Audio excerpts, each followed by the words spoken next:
I will try to monitor comments on the YouTube channel as well as best as I can.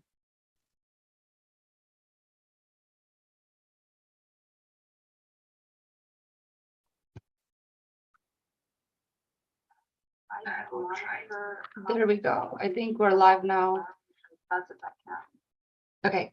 Good morning, everyone. Let me see if I hear an echo. Okay, I don't. If Good you morning. don't mind, I can try to. If you don't mind, I'll assist you with the YouTube channel. I think we're live now. Give me 1 second. Okay. Good morning, everyone. I hear an echo. Let me see if I hear an echo. Okay, I don't. Good morning. I can try to. If you don't mind, I'll assist you. Go ahead. Go ahead, Kama. So I was saying, if you don't mind, I can assist you with the YouTube channel. Like I'll get the questions and I'll put them here so we can easily move in. Oh, perfect. That would be helpful. Okay, I think we're good now, you guys. Hey, everyone, this is Sarabjit. We're going live today, and I wanted to try this out. Maybe we can do this once a month. It's just a Q&A session. I know you guys have lots and lots of questions. And so this is 1 hour or half an hour dedicated to you guys, and I'll answer to the best of my abilities any questions that you guys have for me. So again, this is ongoing, not really scripted. I don't have an agenda. I don't have a plan topic to talk about with you guys. So whatever questions you may have, unmute yourself if you're joining me through the Zoom call. If you're watching this in live on YouTube, post your questions there and I'll try to manage those as well. And if you're watching this on a replay, whether in the Facebook group or on the YouTube channel, leave your comments. I do review all of them. Sometimes it takes me a little bit longer to get back to you, but I do try my very best to get back to all of your comments in a timely manner. So with that, let's get started. I see the first question is, if you're assigned a project, what is the first thing that you do as a business analyst? So the first thing when you're assigned to a brand new project, hopefully you've been in the company for a while, the first thing that I do is try to understand what the project is about. I try to understand who my stakeholders are going to be, and I try to identify and connect with my stakeholders before I have any formal meetings to get background information on the project, right? I will talk to my peers who are business analysts, my project manager, anybody that has any knowledge on the project. So you go in not cold to your talking to your stakeholders about what that project may be about. So that's generally what I try to do when I get assigned to a project is I try to do my research and figure out what information I can pull up. There's oftentimes lots of past documentation, right? Projects don't just fall off the sky. Any systems that you're working with, they've been developed by business analysts, developers, Scrum Masters before you guys. So go into SharePoint or any document repository that you guys may be using and search for the project name or the system name, and you may be able to find some past documentation, some change request that gives you an idea of what that project is and all about. So that way, again, you're not talking to your stakeholders and saying, hey, what is this about? Okay, so that's what I would do. Another question we have is, what are the must tools that a business analyst should know and use on a daily basis? So I'll give you my feedback. The tools that I use as a business analyst and even as a Scrum Master, I rely heavily on workflow diagrams, right?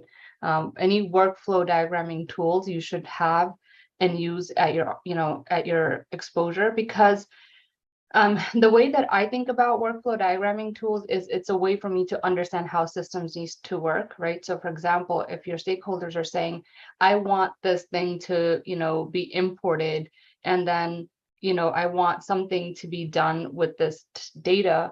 For me, maybe I'm slow, right? Maybe that's how my brain works, is I generally need to map it out and to understand how the system needs to flow.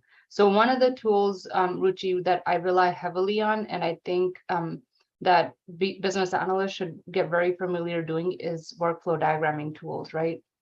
Another tool is get familiar with prototyping, right? Because lots of times our project teams have UX designers, but we generally sometimes don't have the luxury of having UX designers.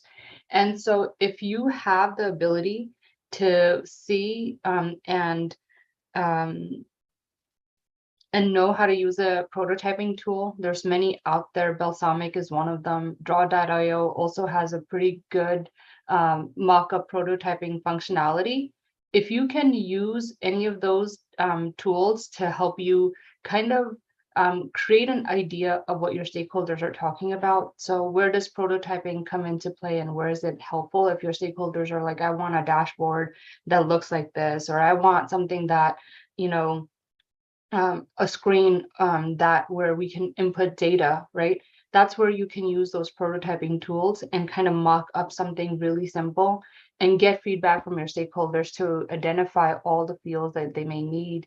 Because oftentimes when we're talking about things with our stakeholders from a requirement standpoint, it makes it a lot easier for us to gather better requirements when we're able to, you know, showcase to them what it's going to look like. They may oftentimes I find that they forget to give us full requirements, like if they, when they're just talking about it, but when they see it in either a workflow diagram on the flow of the program or the system, and when they're able to see what the prototypes look like, you'll actually discover more requirements at that point. Okay, so at least those are the two tools that I use very heavily. Jira, if you're in the agile environment, you'll need to use Jira.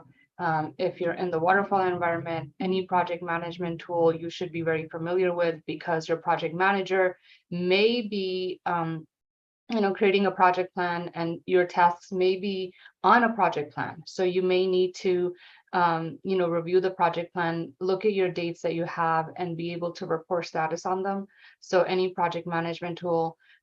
There's lots of project management tools that are out there as well. Asana is one of my favorites. And they all have like free versions, so you guys can subscribe to them and just see how project management tools just work. And I'm getting lots of comments. I'm trying to catch up. Kama, you said you were going to help me with the comments, so would you please let me know what's the next question? Sure. You have? So you have a question from YouTube. Do you recommend taking a 3 months contract or asking a salary?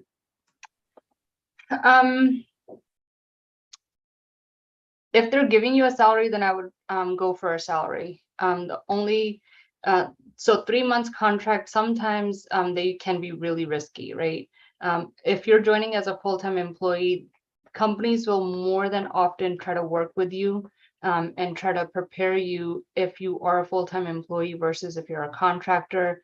If this is absolutely your first role, I would try to go for a full-time position, because you're in a safer environment as a full-time employee versus a contract position.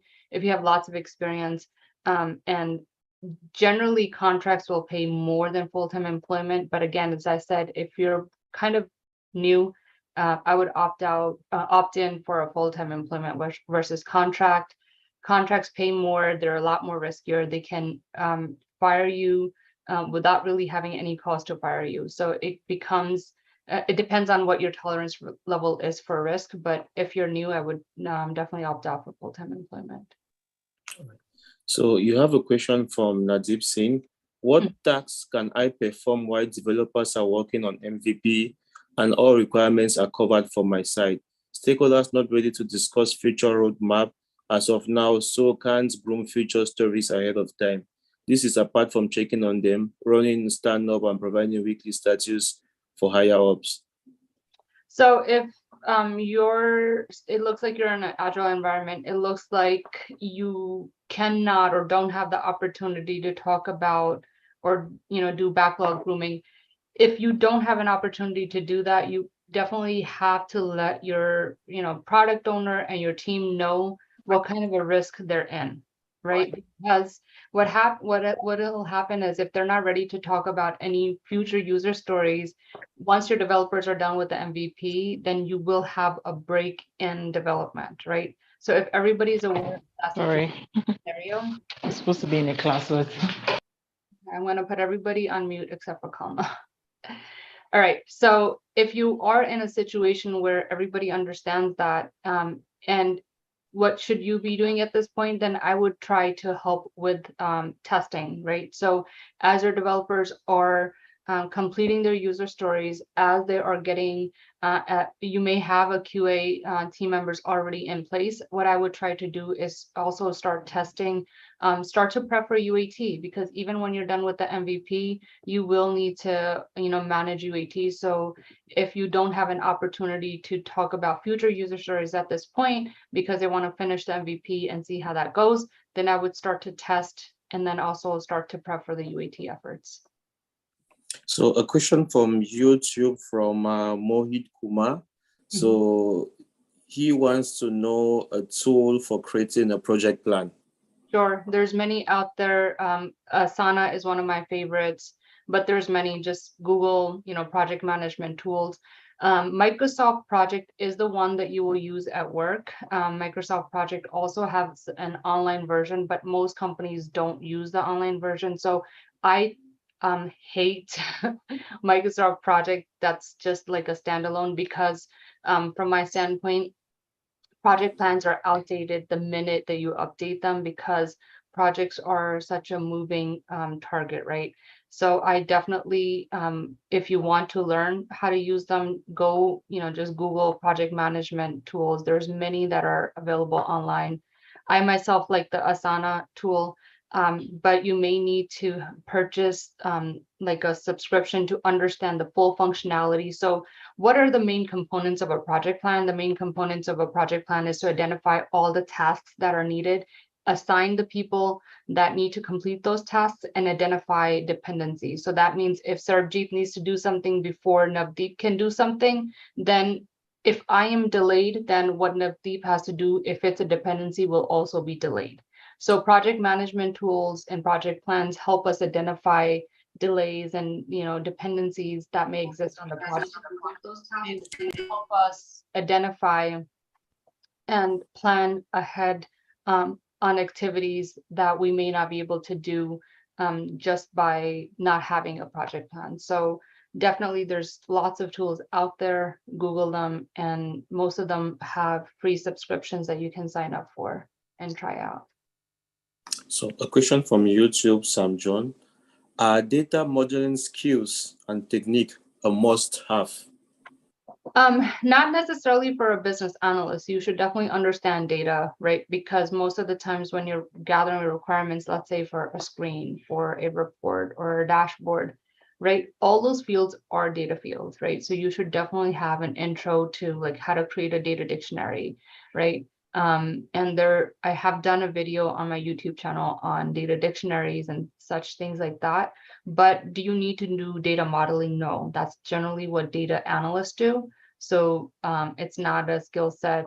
And well, I won't say that it's bad for you to know, but it's definitely not a must-have for a business analyst to be successful. You should know data. You should know how to do data diagrams. You should know how, the fields that need to appear on the screen or reports or dashboards, how are they gonna, be integrated with the system? But in terms of creating data models, that's not generally a role of a business analyst. So question from Zoom, Phoebe. What are some of the challenges faced by you in this role?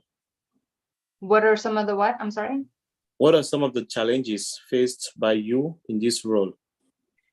What are some of the challenges faced by me in this world? In this role, not the world. Oh, in this world. I was like, in this world? Okay. Personally, no. In this role as a business analyst, I think the biggest thing is to have and build relationships with your stakeholders, right? You may have conflicting requirements often.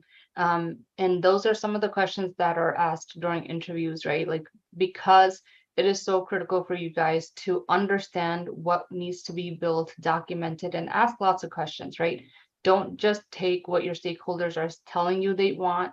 Question them, not because you don't believe that's what they want, but you're trying to get a better understanding of what it is that they really need to do their job successfully. How is this requirement gonna make their system more efficient and better their jobs a little bit easier, right?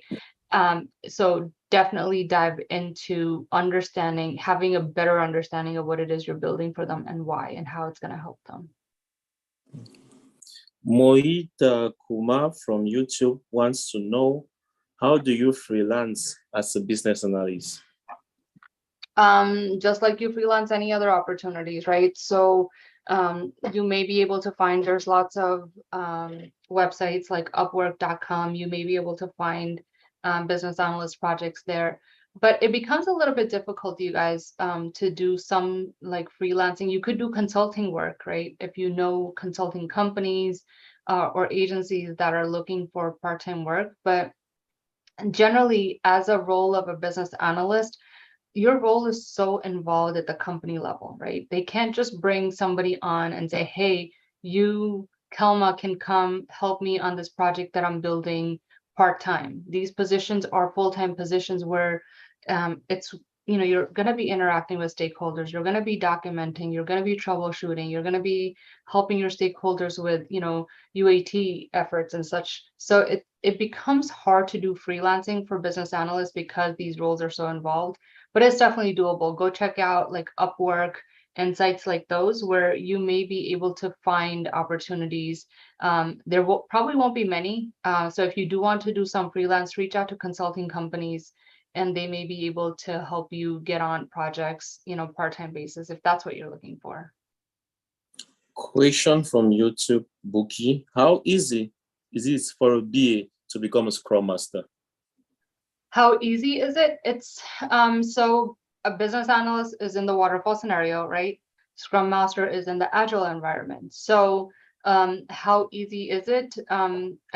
I think if you have the skill set of a business analyst, you'll be a successful Scrum Master. You just have to learn the terminology and have to understand the differences of a business analyst and how they work and how they gather requirements, and then of a Scrum Master. But I think if you are, keen on that, go for some certifications. If you have the BA experience, go for certifications and apply. And, in the interview, say that you haven't worked as a Scrum Master.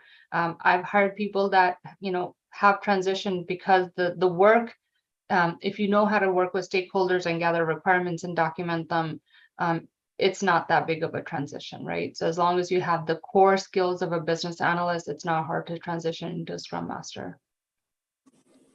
So we have a scenario question here from Navdeep.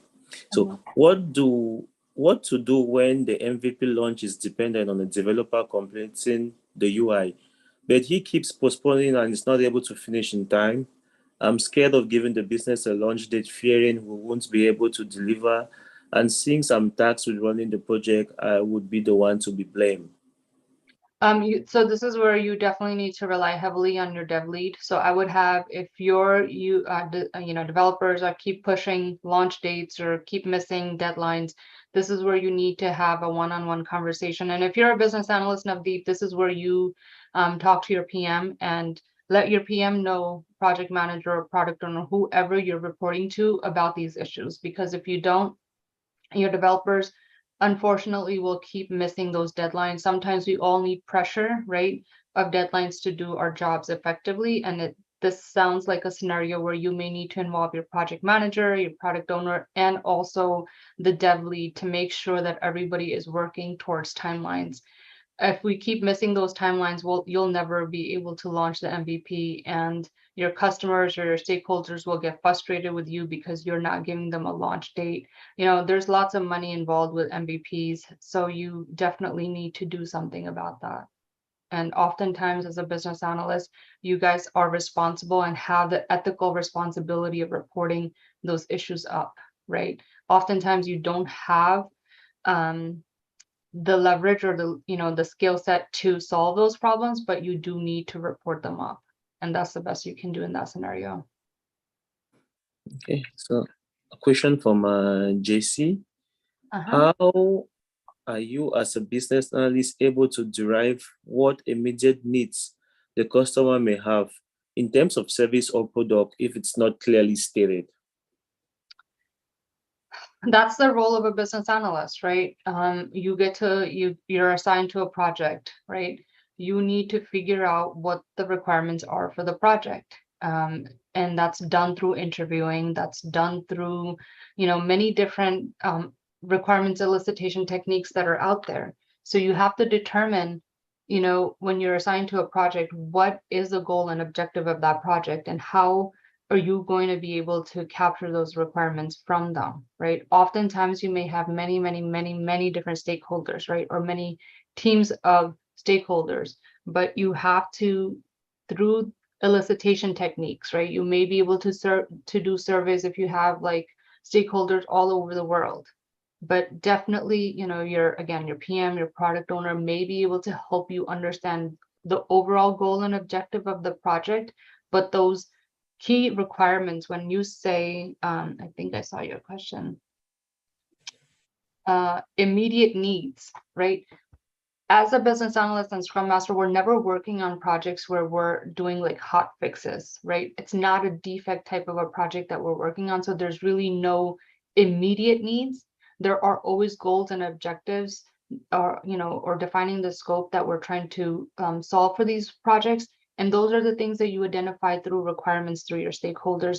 But what are the immediate needs? Those are generally, because most of our projects are 6 months, 18 months, 24 months, right? Generally in that time frame. So when you say immediate needs, it may be that you're working on some sort of defect or something that like where the company is bleeding at the moment. Sometimes you may have those scenarios with compliance projects where the government may want you to do something by a certain timeline. So if that's the case, if you're working on compliance projects that have an immediate need, then that becomes your overarching conversation with your stakeholders. Like, hey, we have a compliance need to do this by a certain time frame. How do we get there? And that's where, again, gathering those requirements from your stakeholders are the best way to get to those requirements. Okay. So a question from YouTube from Sam John. So wants to know what are the difference between a BA and a BSA? Mm-hmm. So BA is business analyst, BSA is business systems analyst. Business systems analysts generally are part of your IT teams, part of your dev teams, right? They're a little bit more technical. They're required to be a little bit more technical than a business analyst. So what does that mean? That may mean that your business systems analyst may be responsible for creating the data models. They're generally, if in the waterfall scenario, if you have a BSA, then they're the ones who are going to take your BRD or FRD and convert it into the technical specification documents.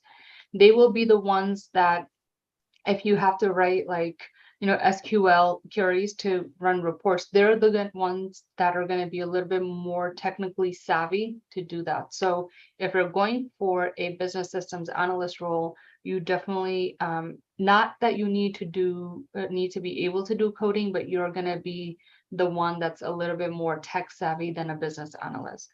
As a business analyst, the core skill sets that you need as a business analyst are to have those transferable, skill set to be able to communicate effectively, right? And to document requirements effectively, to understand how systems work overall, and to be able to understand what your stakeholders want, the goal of the project, and be able to document it. So there's two very distinct skill sets, right? For a business analyst, I value communication is a core skill set that you need to have to be successful. For a business systems analyst, having that technical skill set to be able to convert business requirements into technical specifications, or to understand the tech stack or the schema or data models, that's what I would put more emphasis on. Right. So Bunekot from YouTube. Mm-hmm. In a process improvement project, who would you recommend to build a relationship with most, knowing this type of projects are top to down? Process improvement, generally top to down. For any project to be successful, if you've done any sort of change management, for it to be successful, you do need leadership support, but it all comes from the bottom up, right? So if you're doing a process improvement project, you're doing or improving processes for the lower level people, for the people that are in the systems, not saying that from a pay grade or hierarchy standpoint, but when you're doing process improvement project, you're doing the project for the people that are using the system day in and day out, right? So definitely you do need to have buy-in from leadership, right? But you definitely need to establish a relationship and get requirements from the people that are using the systems. Again, your stakeholders. In our role, you guys cannot be successful until and unless you have an amazing relationship with your stakeholders, because they need to be comfortable to tell you, like, that thing over there doesn't work and here's why, right? But I understand where your question is coming from. There's a book called I forget, it's all about change management. If I remember, I have it somewhere in my closet. I'll post the name of that book. That may be helpful for you, but definitely anytime when you're doing process improvement, there's a lot of change management opportunities that you'll have to do. You have to keep leadership involved. You have to let them know how things are progressing, but definitely to get those key requirements that you need to do the process improvement effectively, you definitely need to work with their stakeholders. That's the overarching theme, right, you guys? Right? So your stakeholders, right? You cannot be successful without them. So, question from Donatus. I'm preparing for my first requirement workshop. What are the basic questions you ask your stakeholders, and how do you facilitate the meeting to get the needed requirements? That's an amazing question. There's lots of things. I think last week I did a session on how do you prep for your meetings, right? How do you have and lead successful meetings? So I would recommend that first you go watch that. And then there were some questions about, like at the beginning of this call or this session, how do you lead? How do you even gather requirements? Like you get assigned to a project. For me, I would do lots of homework before having my first meeting with my stakeholders to understand the system, doing as much homework as you can. I would also connect with my stakeholders before meeting, before like in a group setting with them, just so you're familiar and comfortable with them and they're comfortable with you too, right? So definitely do your homework, know what the goal and objective of the project is. Try to get access to the system, right? Like I always tell my folks that are in my programs, get access to the UAT environments, right? Any system that you're working on already exists, right? If you're working on an enhancement, if you're doing something brand new, then obviously it doesn't exist. But if you're enhancing an existing system, get into it. If you're, connecting with your stakeholders, have them show you how the system works. And with the remote environment, do a screen share with them and say, hey, walk me through how the system works. What do you do on a day-to-day? So at least when you go into the meeting, you have an understanding of what the system is. And then what are the general questions? Again, it relates to what are you trying to accomplish with that project and the system, right? And this is, those are the types of questions you'll have to ask your stakeholders. Like, what are we, what are, always start with the as is. That's what I tell everybody. You have to start with the current state, and then you have to identify what are you changing from the current state. That's your gap analysis, right? The gap analysis is what do you have in the current state? What is the system doing today? What do you want it to do tomorrow? Everything in between is your gap. So that's definitely where I would start with. All right. So just before I take the next question, I just want to give comments. So there are some questions which is kind of a repetition to what you've already answered. I'm actually skipping that. And we do have some questions asking about mentorship. I'm quite sure at the end you will give your information, how they can reach out to you, those who need. Oh, yeah. Yeah. There's a question from Mohit Kumar. How hard is it to become a senior business analyst from a project manager? How difficult is it to become a senior business analyst from a project manager? Yes. It depends. Like if you're in a IT project management role, generally people go from business analysis to project management. If you are in a project management role that's not within IT projects, and you have no experience. I think the question was from how hard is it to become a PM from a senior BA role? Oh, okay. That's what I was wondering. That's what I was wondering. I was like, people generally go the other way. So how hard is it to become a PM from a senior BA position? I think that you just need some training.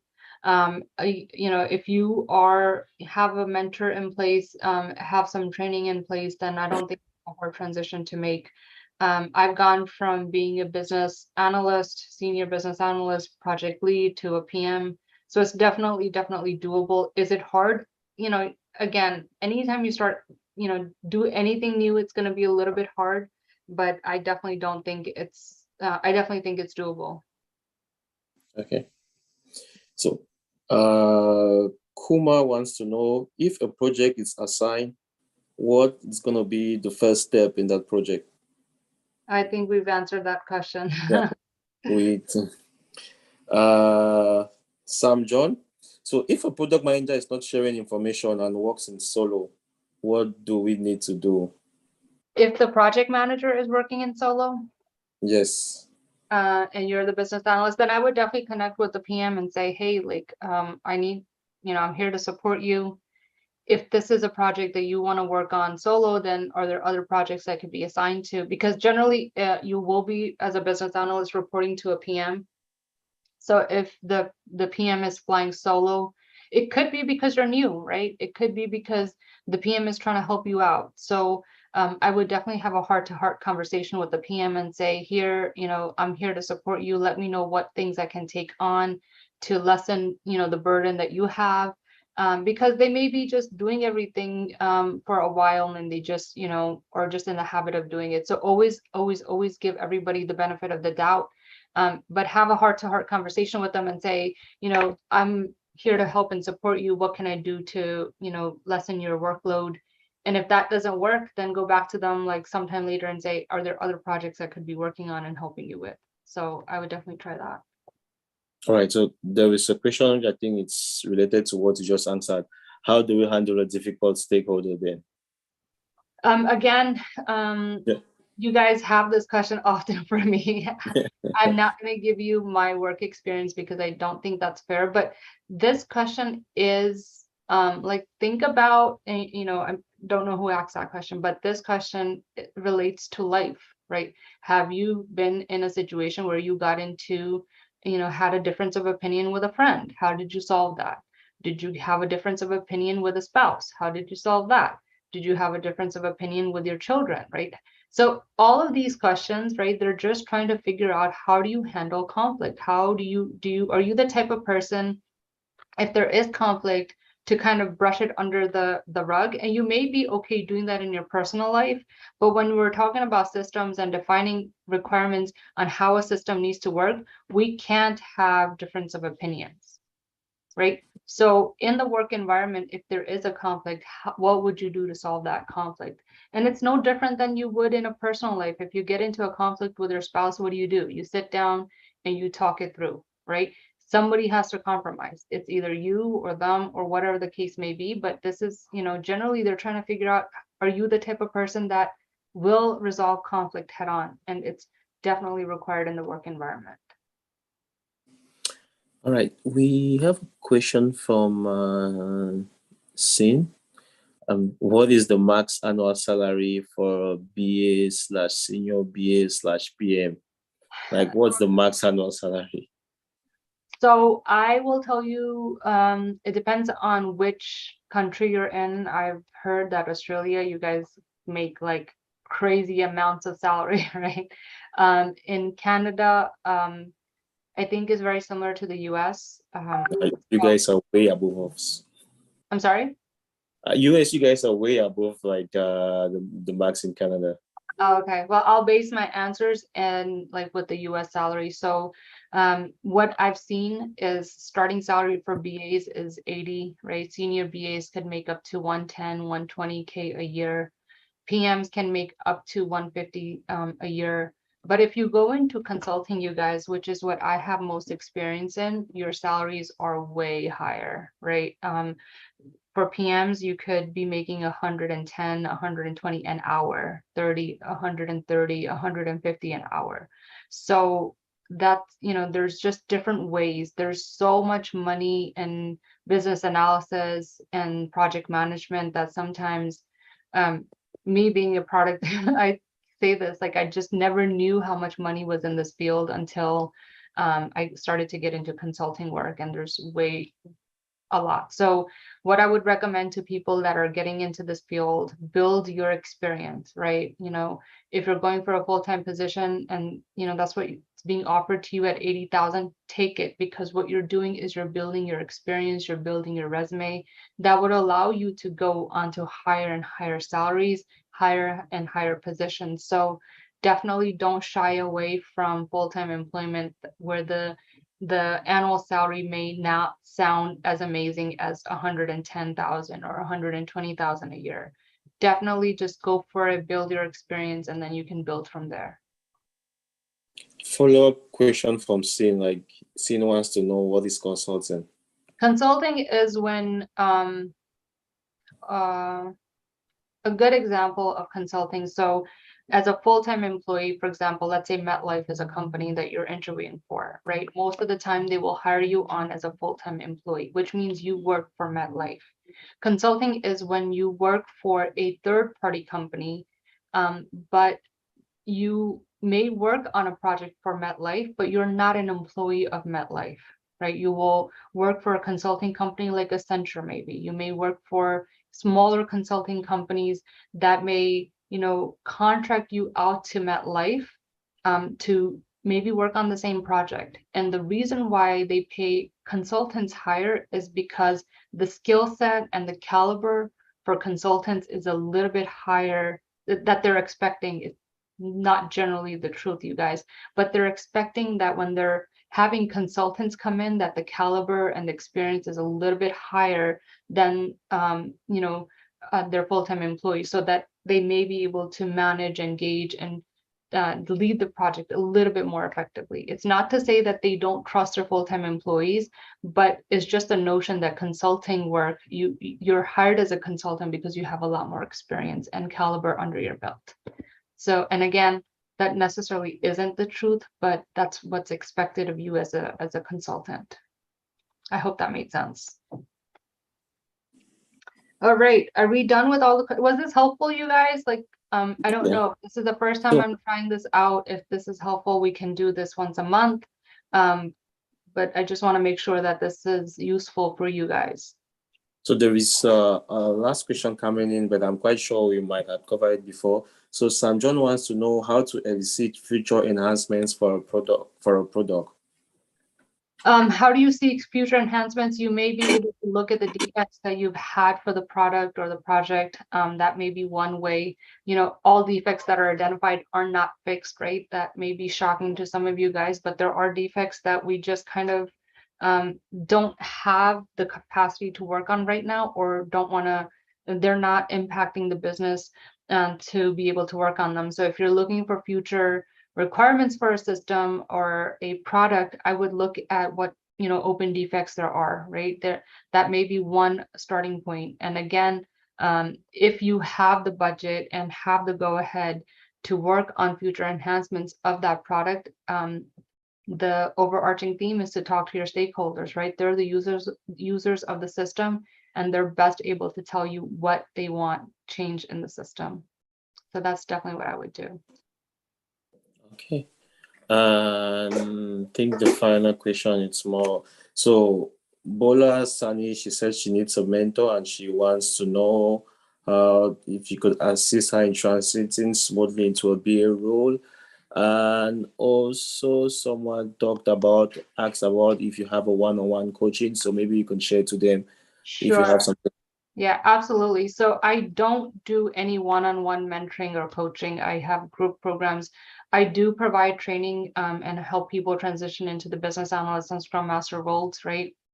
And the way that I'm able to do that is we look at a past project and I showcase and work with you in identifying what you would do as a business analyst or a Scrum Master, right?